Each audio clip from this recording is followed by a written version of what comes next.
Hi everyone. Hi everyone, this is the first video on my channel which I am uploading to let you know that what are the strategies one can follow to crack any of the competitive examinations just by the preparation of few months. So I have introduced myself earlier also. I am Tripti Sharma and right now I am pursuing my PhD in Regional Center for Biotechnology, which is an UNESCO Category 2 institute. So I have cleared CSIR NET JRF, DBT NET JRF and GATE XL 2025। So इस particular video के and में मैं आपको ऐसी 3 tips दूंगी जिसको follow करके आप बहुत कम टाइम में अपने एग्जाम को क्रैक कर सकते हैं। तो अभी देखिए, अगर आपको पीएचडी करनी है तो you must have to crack any of the examination which can provide you the fellowship, which is the junior research fellowship, and this particular fellowship can be provided by any of the funding agency which can be either CSIR और DBT। GATE का जो exam होता है वहां पर हमें कोई fellowship नहीं मिलती है by the government, but the fellowship can be provided by the institution itself. Other than these examination, there are other examinations like JJ Bills, like the TIFR. उससे आप institutional specific कोई भी फेलोशिप अपना extract कर सकते हैं। Alright, तो अभी हम बात करेंगे नेशनल लेवल एग्जामिनेशंस की, which is CSIR NET JRF and the DBT NET JRF। तो आप इनके लिए कैसे प्रिपेयर कर सकते हैं। सो अब टाइम आता है जब हम ये ठान लेते हैं कि हमें प्रिपरेशन करनी है, तो उस टाइम पे हम क्या करते हैं, किसी भी एक इंस्टीट्यूशन का एक सब्सक्रिप्शन लेते हैं। जैसे कि IFS का ले सकते हैं, हम अनअकैडमी का लेते थे पहले, लेकिन अब वो टीचर्स ही जा चुके हैं तो कोई सवाल नहीं पैदा होता। वैदमी पे वो टीचर्स आ चुके हैं तो पीपल वैदमी को प्रेफर कर रहे हैं। तो अभी हमारे पास ये है कि आप किसी भी इंस्टीट्यूशन का जो भी टीचर्स आपको पसंद है, जिनका व्यू ऑफ टीचिंग पसंद है, आपने उसको सब्सक्रिप्शन लिया, वेरी सिंपल। उसके बाद आपको क्या करना है, उनकी नोट्स बनाने हैं, डेली उनकी वीडियोस देखनी है। जो प्रिपरेशन टाइम आपका रहेगा ना, it should be at least 8 hours if you want to crack it in a shorter time and also with a good rank. Alright, तो अभी आपको क्या करना है, कोई भी सब्सक्रिप्शन लेके आपको उनकी नोट्स निकलवा लेने हैं, ठीक है, और साथ साथ आपको वीडियोस लेनी है। तो जैसे जैसे आप वीडियोस को देख रहे हैं वैसे वैसे आपको लिखना नहीं है कुछ भी, आपको उन नोट्स के साथ जो आपने अपने पास प्रिंट आउट निकलवाए हैं उनको रीड करना है, और कोई additional point if you want to add you can add in that printed notes only, ताकि आपका बहुत ज़्यादा टाइम नोट्स बनाने में, डायग्राम्स बनाने में ना जाए।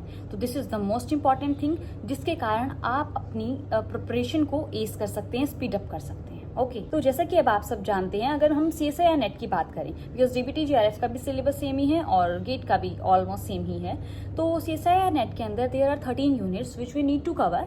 बट अगर आप JRF क्रैक करना चाहते हैं तो 8 units are more than enough, अगर आप उनको अच्छे से प्रिपेयर करते हैं। अभी हमें क्या करना है, नोट्स आप ऑलरेडी बना चुके हैं, अब जो भी यूनिट आपने कवर की है उसके टॉपिक्स को रिवाइज करें। सपोज दैट आपने ह्यूमन फिजियोलॉजी कवर किया तो ब्लड वाले टॉपिक को हमने रिवाइज किया और उसी वाले टॉपिक के पर्टिकुलर क्वेश्चंस को हमें लगाना है, ठीक है। जैसे कि मैंने IFAS से कोचिंग ली थी तो उसी की PYQs वाली बुक मेरे पास थी, तो मैं क्या करती थी, जब वो एक टॉपिक के क्वेश्चंस लगाती थी तो मुझे पता लगता था कि मैंने उस पर्टिकुलर टॉपिक को कितना ग्रेस्प किया है, और साथ में जो भी एक्स्ट्रा क्वेश्चंस होते थे वो मैं याद करती थी, जो मतलब मैंने थ्योरी में नहीं पढ़े हैं at the time of class, और वो मेरे PYQs में अगर हैं तो मैं उसको लर्न कर लेती थी, ठीक है। इसी तरीके से आपको हर एक टॉपिक के क्वेश्चंस लगाने हैं और एक यूनिट को कवर करना है।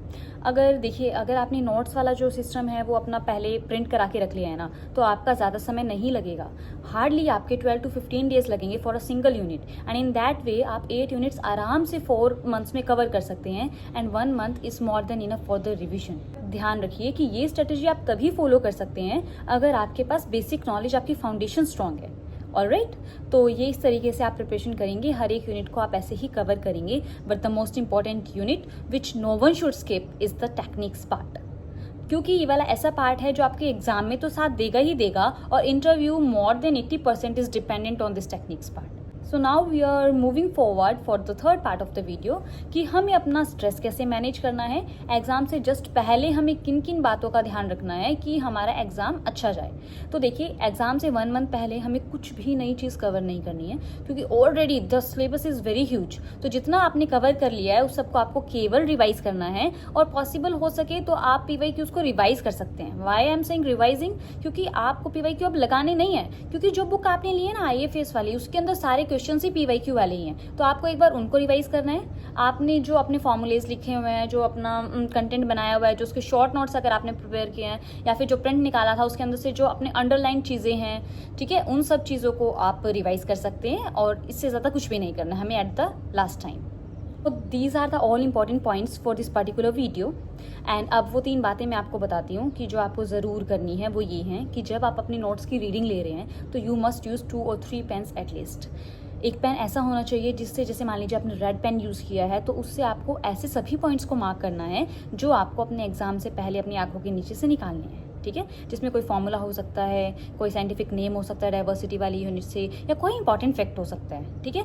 दूसरा पेन जो आप यूज़ कर सकते हैं, ईदर ग्रीन और blue, which ever is the most suited to you as per the requirement of the content you are highlighting. Okay, so अब आपको सपोज ग्रीन पेन आपने चूज़ किया, तो आपको उन चीज़ों को हाईलाइट करना है जहाँ से आपको लगता है, या फिर टीचर साथ साथ बता रहे हैं कि the probability of asking the question is very high from this particular region. वो चीज़ आप ग्रीन से हाईलाइट कर सकते हैं, और ब्लू से आप वो चीज़ें हाईलाइट कर सकते हैं जो आपको लगता है कि आपने नहीं पढ़ी है और आपको याद होनी चाहिए, इंपॉर्टेंट है या नहीं, लेकिन एक बेसिक नॉलेज के लिए हमें ये बात पता होनी चाहिए। तो इस तरीके से आप कैटेगराइज करके हाईलाइटिंग करें ताकि आपको रिवीजन टाइम पे किसी प्रकार की कोई भी प्रॉब्लम फेस करनी ना पड़े। Fine. Second most important tip जो मैं देना चाहूँगी वो ये है, instead of focusing on the covering of the syllabus only, you must focus on the revision.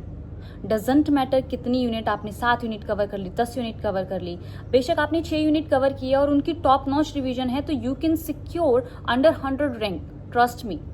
This is my own experience. Although my rank was not under 100, it was 200 because I prepared just for 3 months. तो आपको revision पे ज़्यादा focus करना है instead of just covering and cramming the syllabus.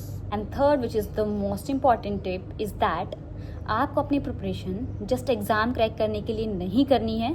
आपको ऐसे अपनी preparation करनी है कि अगर आपसे कोई क्वेश्चनिंग कर रहा है तो you will be able to give the answer of that question and you can make someone understand that what actually the topic is. But trust me, exam crack करना उतना टफ नहीं है जितना टफ है किसी इंटरव्यू को crack करना। तो आपकी प्रिपरेशन के बाद जब आप उन इंटरव्यूज़ को फेस करेंगे तो उस टाइम पे आपके पास बोलने के लिए कंटेंट होना चाहिए, आपकी नॉलेज होनी चाहिए। तो प्रिपरेशन करनी है हमें, not for just cracking the exam but for cracking the interviews also. Okay, so thank you so much for watching this, and next video मैं बनाने वाली हूँ कि how can you prepare for the interviews. So all the very best for your examinations guys.